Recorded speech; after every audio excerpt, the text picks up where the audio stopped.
Hi friends, कैसे हो? I hope आप लोग बहुत अच्छे होंगे। तो आज भाग 3 मौलिक अधिकार के अनुच्छेद 19 हम देखेंगे, है ना। तो आप मेरी वीडियो पे पूरे इन तक देखिएगा, आपको बहुत अच्छा से मैं आप एक्सप्लेन करूँगा, आपको समझ में आएगा फ्रेंड्स, है ना। तो हम देखिए, वाक स्वतंत्रता अधिकार आदि विषय अधिकार संरक्षण मिलता है जो 19 में, है ना। तो इनमें से इसको आइए हम लोग सरल शब्दों में सीखें, ठीक है। तो देखो, स्वतंत्रता का अधिकार, सबसे तो पहले मैं बोलूँ तो स्वतंत्रता, है ना, सॉरी,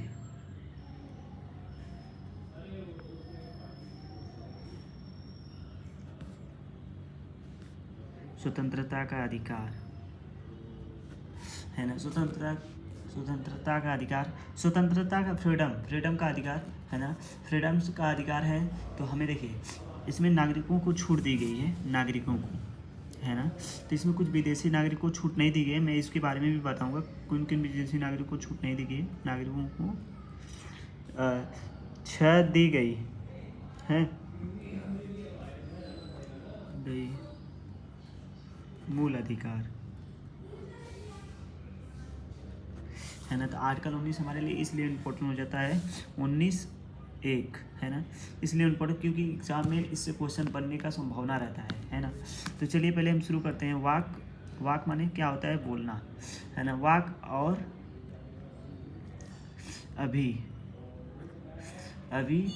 अभिव्यक्ति का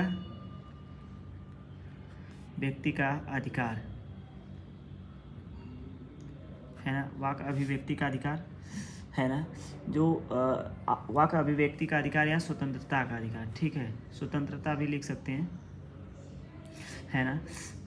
तो स्वतंत्रता का अधिकार, ठीक है। तो देखिए, इसमें क्या हम बोल सकते हैं ना, बोलना, लिखने का भी अधिकार है हमें, है। प्रकाशित करना, पब्लिश करना, क्योंकि जब अंग्रेज का शासन था तो उसमें पब्लिश करना रोक लगा दिए थे, पेपर को पब्लिश करना, छापना रोक लगा दिए थे। हम विचार भी व्यक्त कर सकते हैं, अपना विचार, है ना। ये सबके हमें स्वतंत्रता मिलती है ना। बात करें शांतिपूर्वक हम संगठन बना सकते हैं, निरस्त होकर एकत्र होने की स्वतंत्रता है हमें। शांतिपूर्वक ना, हमें हल्ला नहीं करना है, हम शांतिपूर्वक, है ना, शांतिपूर्वक निरस्त, है ना। निरस्त मतलब समझ रहे हैं, निरस्त मतलब, है ना, कोई चीज़ ना लेकर, शांति से होकर हम क्या बता सकते हैं? एकत्र हो सकते हैं। एकत्र होने का अधिकार है, एकत्र होने का अधिकार, है ना। एकत्र होने का अधिकार, इसमें कहा बिना हथियार, निरस्त्र मतलब बिना हथियार के शांतिपूर्ण ढंग से सभा करने का अधिकार है। हम सभा बैठा सकते हैं, है ना, हमें इसका अधिकार है। हम संगठन बना सकते हैं, संगठन के लिए, है ना। तो एक एक करके देखिए, हमने पहला 1, 2, 3, है ना, 4 देखेंगे, है ना। तो 4 में क्या है? वाक पहला था, दूसरा बोलने लिखने का अधिकार है ना। नहीं, ये इसमें है ना, इसमें है, ठीक है। दो हुआ, अब 3 तीसरा हुआ हमारा, ठीक है। शांतिपूर्वक निरस्त होकर एकत्र होने का अधिकार है, हम शांतिपूर्वक, विदाउट हथियार का ना, बिना हथियार, हम लिख दे रहे हैं बिना हथियार का, है ना, हथियार का है। तो अब तीसरा हम देख रहे हैं, तीसरा, है ना, हमने ऐसे लिख दिया, आपको नहीं समझ में आएगा। 19 का तीसरा, 19 का दूसरा, 19 का पहला, ठीक है। 19 का तीसरा, 19 के तीसरा में हमें क्या है? संगठन करने का, संगठन मतलब आप समझ सकते हो, संगठन बनाने का अधिकार, संगठन बनाने का अधिकार, ठीक है। संगठन बनाने का मतलब आप समझ, यूनियन मतलब संघ, है ना। हम यूनियन बना सकते हैं, जैसे कि हम सभा बना के सभा, राजनीतिक दल, राजनीतिक कर सकते हैं ना। एसोसिएट होता है ना, एसोसिएट,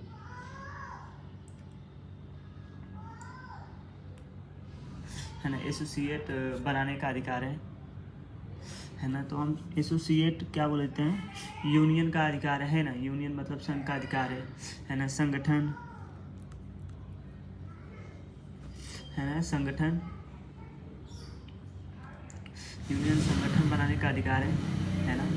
एसोसिएट राजनीतिक दल, दल दल बनाने का अधिकार, राजनीतिक दल बनाने का अधिकार। ठीक है, तो हम संगठन बनाने का अधिकार करते हैं, यूनियन संगठन राजनीतिक दल बनाने का अधिकार है ना। बात करें आर्टिकल 19 का 4 है ना। 19 के 4 में हम देखेंगे इसमें भारत भीतर स्वतंत्र रूप से घूमे, हमें भारत के अंदर भ्रमण करने का स्वतंत्रता है, अंदर भ्रमण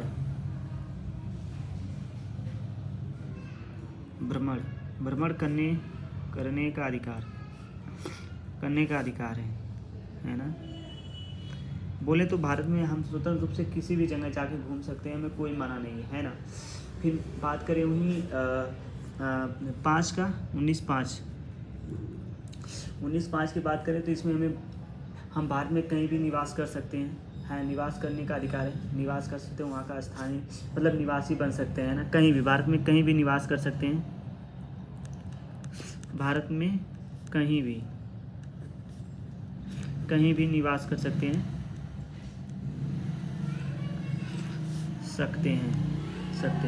तो भारत में कहीं भी निवास कर सकते हैं। देखिए मैं आपको जो भी समझा रहा हूँ रियली आपको समझ में आ गया। देखिए अपने भाषा में कन्वर्ट करके आप लोग को बता रहा हूँ। अब कोई व्यापार धंधा करने का भी स्वतंत्रता है आर्टिकल 19(6) में है ना। इसमें हमें देखो हमें कितनी फ्रीडम देता है, तो ये 6 फ्रीडम देता है ना। तो व्यापार करने का अधिकार, व्यापार करने का अधिकार है हमें। हम कहीं भी अपने देश में कहीं भी व्यापार कर सकते हैं, हमें अधिकार है। ठीक है, पैसा बोलते हैं है ना। तो हम कहीं भी देश में कहीं भी व्यापार कर सकते हैं। वही बात करो तो देखिए इन स्वतंत्रता पर योजित कुछ प्रतिबंध है। देखिए स्वतंत्रता पे देखो हर जगह भाई छूट है, तो वहाँ पर प्रतिबंध भी रहेगा, जिससे हम कहीं भी किसी भी सार्वजनिक व्यवस्था नैतिकता बनाए रखते हैं। वहाँ अगर हम अपराध का रोकथाम, विदेशी संबंध, महामारी, अश्लीलता है ना, अश्लीलता आप समझते हो, आधार पर इन अधिकारों पर सीमाएं लगा जा सकती है। हम देखिए राज्य की सुरक्षा पे आप नहीं घूम सकते, सार्वजनिक व्यवस्था में है ना, इस सब पे रीजनेबल रिस्ट्रिक्शन हो सकता है, आपको योजित प्रतिबंध लगा सकता है, कुछ समय के लिए लगाया जाएगा, परमानेंट के लिए नहीं लगाया जाएगा है ना। तो देखिए ये सब आपको मैं इसलिए बता रहा हूँ, आपको से पूछ सकता है कि हमें पूछ सकता है कि इन स्वतंत्रता के आर्टिकल 19 में किस वजह से प्रतिबंध लगाया जा सकता है आपके स्वतंत्रता पे। तो उसमें दे सकता है कि राज्य सुरक्षा के लिए, सार्वजनिक व्यवस्था के लिए, नैतिकता के लिए, अपराध रोकथाम के लिए, विदेशी संबंध में और अश्लीलता आदि आधार पर इन अधिकारों पर सीमा लगाई जा सकता है। आई होप आपको समझ में। देखिए अब बात करें थोड़ा इजी शब्द में, मैं आपको एक बता दे रहा हूँ। देखिए हमें क्या है, बोलने का, सभा है, संगठन, घूमने फिरने की, कहीं भी बसने का, व्यवसाय करने की स्वतंत्रता आर्टिकल 19 देता स्वतंत्रता का अधिकार। ठीक है, आई होप आपको ये समझ में आए। देश की सुरक्षा, कानून व्यवस्था, दूसरे से अधिकार के खिलाफ हो तो सरकार इन रूप पर रोक भी लगा सकती है। देश की सुरक्षा से और कानून व्यवस्था और दूसरे के अधिकारों से हम खिलाफ हैं, तो हमें इस पर रोक लगा सकती है, हमें नहीं घूमने देगी। आई होप आपको समझ में आएगा फ्रेंड्स, है ना। तो आर्टिकल 20 हम आते हैं, है ना। तो आर्टिकल 20 देख लेंगे थोड़ा से, है ना। तो आर्टिकल 20 में देखेंगे, आर्टिकल देखो 20 में क्या है ना। तो मैं थोड़ा सा एक्सप्लेन करके बताऊँ। आर्टिकल 20 अनुच्छेद 20 इसमें अपराध के लिए दोषी सिद्ध संबंध में संरक्षण है। देखिए हम अपराध किए हैं ना, तो इसमें हमें अपने को दोष सिद्ध करना है कि हम दोष नहीं है, इसके लिए प्रोटेक्शन है। Protection of respect of communication of opinions है ना। तो अपराध के विरोध, अपराधों के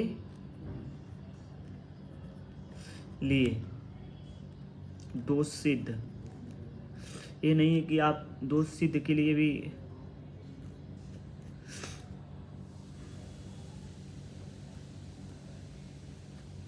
संबंध में संरक्षण है,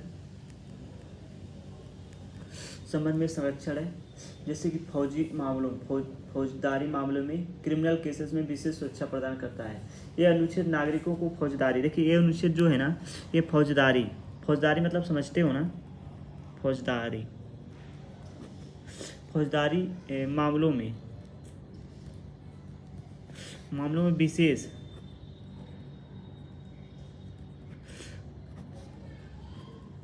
विशेष छूट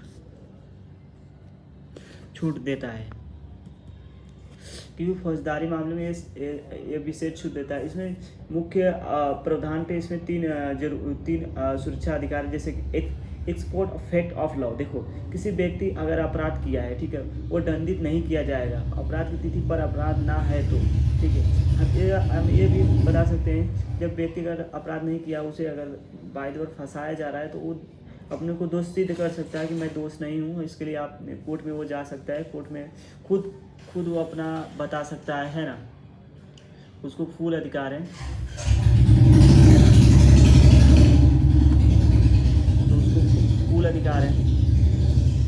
इसमें देखिए डबल जैसे द्वितीय दंड निषेध क्या है, देखिए 2 बार दंडित नहीं किया जा सकेगा। एक अपराध के लिए वो 2 बार दंडित नहीं किया जा सकता, एक अपराध के लिए 1 बार ही दंडित किया जा सकता है ना। इसको है ना, उसको कि एक ही सजा है, उसको बार बार वही का दूसरी सजा तीसरी सजा मिले, ऐसा नहीं हो सकता, है ना। और स्वयं विरुद्ध सच ना देना, सिर्फ इंक्रिमिनेशन नहीं देना, ठीक है, स्वयं को विरुद्ध सच ना देना। इसके लिए भी है कि जैसे कि क्या है ना, कि गवाही देने या सच देने के लिए विवश नहीं किया जा सकेगा उसे, ठीक है। वो खुद के लिए गवाही नहीं दे सकता, खुद के लिए वो सही कर सकता है ना। वो जबरन के खिलाफ बोलने के मजबूत नहीं किया जा सकता। अब किसी के जबरन, देखो कोई क्या है ना, कोर्ट वगैरह में आप मूवी देखते हो तो उसको जबरन बुलाता है कि हाँ ये आप तुम कबूल कर दो, वो बच जाएगा। ये इसके भी खिलाफ है ना, ये विरोध माना जाएगा कि आप किसी के जबरन उसे बुलवा रहे हैं तो, है ना। आई होप आपको ये सरल शब्दों में, कुछ हम ईजी शब्दों में आपको समझा देते हैं, है ना। अनुच्छेद 20 ये कहता है कि नई सज़ा पुराने अपराध पर लागू नहीं होता। अगर हम नई सज़ा कर, देखिए फिलहाल हम पीछे कोई किसी को मार के आए, फिर आगे भी किसी को मार दें, ठीक है, तो उससे नहीं, हमारी जो आगे की सज़ा वो होगी, ठीक है। पीछे की सज़ा बाद में वो हो गई है ना, हो गई उसकी कोई मतलब नहीं, हम जो अभी प्रोजेक्ट में किए उसकी सज़ा हमें होगी, है ना। आप सबूत पीछे में किसी से चोरी किए, ठीक है, उसकी आपने रिपोर्ट लिखा दिया गया, FIR हुआ, फिर नेक्स्ट बार भी चोरी कर ली, तब इसका माना जाएगा, उसका छोड़ दिया जाएगा, ठीक है। उसकी हो गई है कि नहीं हो गई, वो बीत गया, उससे कोई मतलब नहीं है ना। हमें किसी भी अपने खिलाफ गवाही देने के लिए मजबूर नहीं किया जा सकता, हमें किसी को भी अपने खिलाफ गवाही देने के लिए मजबूर नहीं किया जा सकता, है ना। आई होप आपको ये समझ में आएगा फ्रेंड्स। तब नेक्स्ट वीडियो मिलते हैं, तब तक bye, take care, have a nice day.